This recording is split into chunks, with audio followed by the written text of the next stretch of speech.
চুলিসৰা সমস্যাই আপোনাকো চিন্তিত কৰিছে নেকি? চুলিৰ সমস্যাৰ লগতে ছালৰ উজ্জ্বলতাও হ্ৰাস পাইছে নেকি?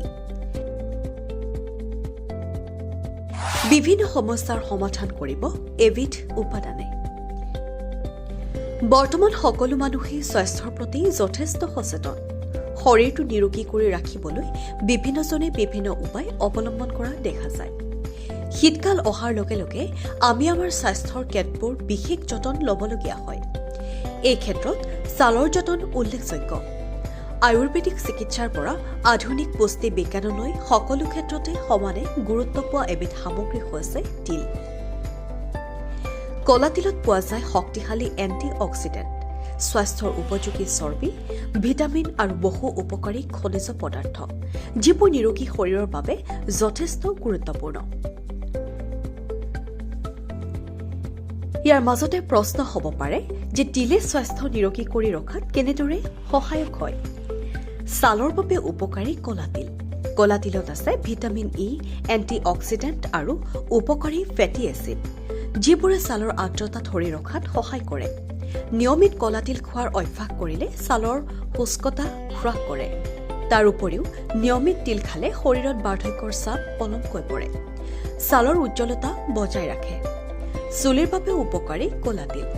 আজিকালি চুলি সৰা আৰু কম বয়সতে চুলি পকা এটা সাধাৰণ সমস্যা হৈ পৰিছে। কলা তিলত থকা ভিটামিন বি, আইৰণ আৰু কপাৰে চুলিক কলা কৰি ৰখাৰ লগতে চুলিৰ গুৰিবোৰ শক্তিশালী কৰি ৰাখে। কোষ পুনৰ গঠনতো সহায়ক হয়, ফলত চুলি ঘন, উজ্জ্বল আৰু স্বাস্থ্যকৰ হৈ উঠে। হাড়ক শক্তিশালী কৰে কলা তিলে। কলা তিলত আছে কেলছিয়াম, মেগনেছিয়াম, ফছফৰাছ আৰু জিংকৰ দৰে বহু উপকাৰী খনিজ উপাদান। এই উপাদানবোৰে হাড় আৰু দাঁত শক্তিশালী কৰি ৰখাত সহায় কৰে। যিসকলৰ হাড়ৰ ঘনত্ব কম তেওঁলোকৰ বাবে কলা তিল যথেষ্ট উপকাৰী হ'ব পাৰে।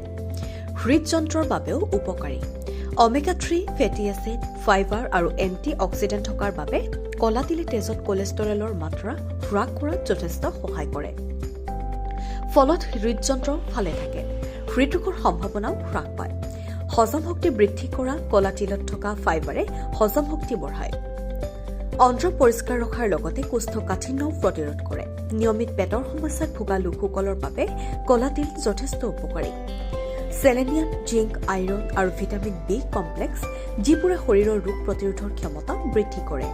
শৰীৰক সংক্ৰমণৰ পৰা ৰক্ষা কৰাত সহায় কৰে কলা তিলে।